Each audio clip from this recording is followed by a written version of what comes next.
Taste the Daily. அதிமுகவில் இருந்து நீக்கப்பட்டோர் உறுப்பினராக இல்லாதவர்கள் அதிமுக என்ற போர்வையில் தொடர்ந்த வழக்கில் மூல வழக்கின் அடிப்படையிலேயே முடிவு செய்ய முடியும் என்பதை முன்னாள் அமைச்சர் சி.வி. சண்முகம் திட்டவட்டமாக தெரிவித்துள்ளார். இது தொடர்பாக அவர் தெரிவித்த கருத்துக்களை தற்போது பார்க்கலாம். வழக்கை கூர்ந்து பார்த்தவர்கள் எல்லாருக்கும் தெரியும். நீதிமன்றமே கேள்வியை கேட்டது. உங்களுக்கு நீதிமன்றம் நீதியரசர்கள் நேரடியாக தேர்தல் ஆணையத்தில் கேள்வி கேட்டார்கள்.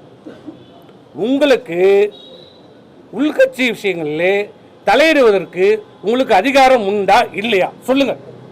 இதே நீதிமன்றம், இதே சென்னை உயர்நீதிமன்றம் 2 அமர்வுகளே 2 தீர்ப்பு சொல்லப்பட்டிருக்கிறது. உள்கட்சி விவகாரங்களே தலையிடுவதற்கு சென்னை உயர்நீதிமன்றம் மட்டுமல்ல, உச்ச நீதிமன்றம் வரை பல்வேறு நீதிமன்றங்கள் தெளிவாக சொல்லியிருக்கிறது.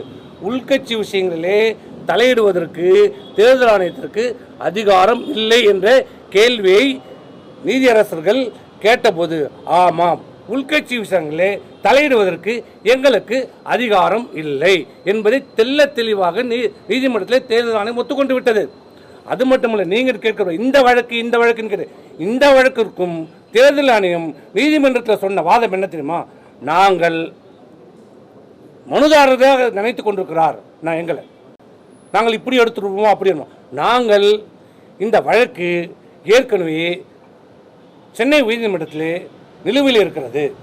அந்த வழக்கின் தீர்ப்பின் அடிப்படையில் தான் நாங்கள் முடிவெடுப்போம். தெளிவாக சொல்லிட்டாங்க. Subject to outcome of the high court suit தெளிவாக சொல்லிட்டாங்க. அப்போ எங்க அதிகாரம் இருக்குது? என்ன அவங்க கேட்குற இந்த சொல்லப்படுகிற இந்த மனுதாரர்கள், இந்த மனுவை கொடுத்த தேர்தல் ஆணையத்தை கொடுக்கப்பட்ட மனுதாரர் யார்? இந்த புகழேந்தி யார்? இந்த புகழேந்தி இன்னைக்கு ஓபிஎஸ்க்கு ஜால்டா அடிக்கிற புகழேந்தி, அந்த ஓபிஎஸும் எடப்பாடியும் சேர்ந்து கையெழுத்து போட்டு ஓபிஎஸ் இந்த கட்சியை விட்டு நீக்கப்பட்டவர் தான் இந்த புகழேந்தி. வீட்டு வாசல் வரைக்கும் போய் விட்டு வர்றார். வீட்டு உள்ள போய் கையெழுத்து போட்டார், வெளியே தேத்தி விட்டார். யாரு? அப்படிப்பட்ட புகழேந்தியும் இன்னொன்று இந்த மனுவில் ஓபிஎஸ் மகன் ரவீந்திரநாத் அவர் என்ன கேட்டிருக்கிறாரு? மற்றவங்களாவது இந்த திருத்தப்பட்ட சட்ட திருத்தம் செல்லாதுன்னு சொல்லுறாரு. அவர் அதுவும் கேட்கல. என் மனுவை, புகழேந்தி கொடுத்த மனுவை நீங்கள் விசாரிக்க வேண்டும். என்னை நான் உங்களிடம் என்னுடைய குறைகளை சொல்வதற்கு எனக்கு நீங்கள் நேரம் ஒதுக்க வேண்டும். இதுதான் அவருடைய குறை. இருங்க. ஆக தேர்தல் ஆணையம் நீதிமன்றத்திலே வாதத்தின் போது தெளிவாக சொல்லியிருக்கிறது. நீதியரசர் கேட்ட கேள்விக்கு உள்கட்சி விஷயம். எது உள்கட்சி விஷயம்?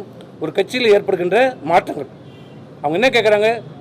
அந்த வாதத்துக்கே வச்சுக்கோங்க. இப்போ கொடுக்கப்பட்ட எல்லாருடைய வாதத்துக்கு என்ன கேட்குறாங்க? சட்ட திருத்தத்தை மாற்றிருக்காங்க, செல்லாது. பொய்ச்செயலாளர் பொறுப்பு கொண்டு வந்தாங்க, செல்லாது. இந்த பொறுப்பில் இவரை போட்டிருக்காங்க, செல்லாது. இது அனைத்தும் யார் விசாரிக்க வேண்டும்? யாருக்கு அதிகாரம்? நீதிமன்றத்துக்கு மட்டும்தான் அதிகாரம். அதை தேர்தல் ஆணையம் ஒத்துக்கொண்டிருக்கிறது, தெளிவாக ஒத்துக்கொண்டிருக்கு. இதில் எங்களுக்கு அதிகாரம் இல்லை. அப்படி என்றால் அதை தான் நாங்கள் சொல்கிறோம். உனக்கு அதிகாரம் இல்லை, அப்புறம் எப்படி நீ விசாரிக்கலாம்? அதை தான் முடிவு பண்ணணும். அதுதான் இன்னைக்கு நீதிமன்றம் சொல்லியிருக்கிறது. முதலில் உங்களுக்கு 29 ஏன் படியும் 15 படியும் உங்களுக்கு அதிகாரம் இருக்கிறதா இல்லையா என்பதை முதல்ல முடிவு செய்யுங்கள் என்று சொல்லி இன்னைக்கு தீர்ப்பு சொல்லுங்க. அதுதாங்க 15A. அதுதான் 15A. 15A என்பது என்ன? உங்களுக்கு படித்து காட்டுற விதியை படித்து காட்டுறேன். இருங்க உங்களுக்கு விதியை படித்து காட்டுறேன்.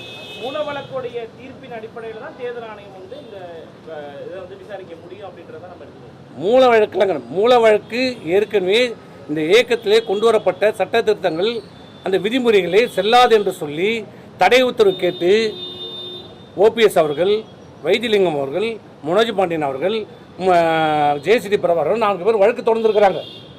அதன் மீது தடை உத்தரவு கேட்டாங்க. சென்னை நீதிமன்றத்தில் கேட்டாங்க, தடை உத்தரவு மறுக்கப்பட்டது. உச்ச நீதிமன்றத்துக்கு போனாங்க, தடை உத்தரவு மறுக்கப்பட்டது. அதன் மீது வழக்கு இன்னைக்கு இந்த மூல வழக்கு சென்னை நீதிமன்றத்தில் நடைபெற்றுக் கொண்டிருக்கிறது. அந்த வழக்கில் என்ன தீர்ப்பு இருக்கிறதோ அதை தான் நாங்கள் செயல்படுத்தும் என்று தேர்தல் ஆணையம் தெளிவாக சொல்லிட்டாங்க. அதுதான் சொல்ல முடியும். அதுதான் தேர்தல் ஆணையத்தினுடைய அதிகாரம்.